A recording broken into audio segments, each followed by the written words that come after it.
ধন্যবাদ মাননীয় স্পিকার। আজকে আমার একটা বিরল সুযোগ এসেছে এই দেশের একজন মহান মুক্তিযোদ্ধা, যিনি নিজের জীবনকে বাজি রেখে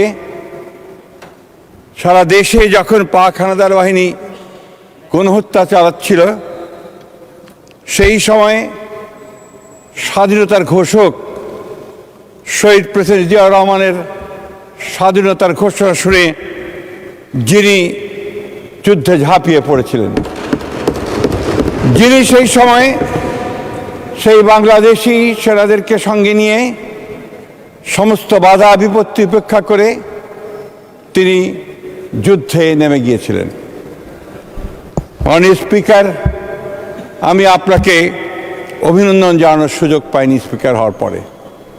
আমরা অত্যন্ত গর্ববোধ করি আজকে এই হাউসে, এই পার্লামেন্টে, যে আমাদের স্পিকার আসনে আজকে এমন একজন বসেছেন যিনি আমাদের অস্তিত্বের সঙ্গে, আমাদের সত্তার সঙ্গে, আমাদের চিন্তার সঙ্গে জড়িত হয়ে আছেন। তিনি হচ্ছেন আমাদের বীর মুক্তিযোদ্ধা মেজর হাফিজ। আমি আপনাকে অভিনন্দন জানাতে চাই এই জন্য আরও, যে আপনি হচ্ছেন সেই ব্যক্তি যিনি শুধু যুদ্ধই করেননি, যিনি যুদ্ধ করে দেশ স্বাধীন করেছেন, এরপরে বাংলাদেশের রাজনীতিতে যুক্ত হয়ে সাতবার জয়ী হয়ে এই পার্লামেন্টে এসেছেন। আমি আপনাকে অভিনন্দন জানাতে চাই। আমি আপনাকে অভিনন্দন জানাতে এই জন্যে যে এই দেশে যারা রাজনীতি নয় বা অন্য কিছুর সঙ্গে নয়, খেলাধুলার সঙ্গে জড়িত, তাদের মধ্যে আপনি একজন আইকন হয়ে আছেন।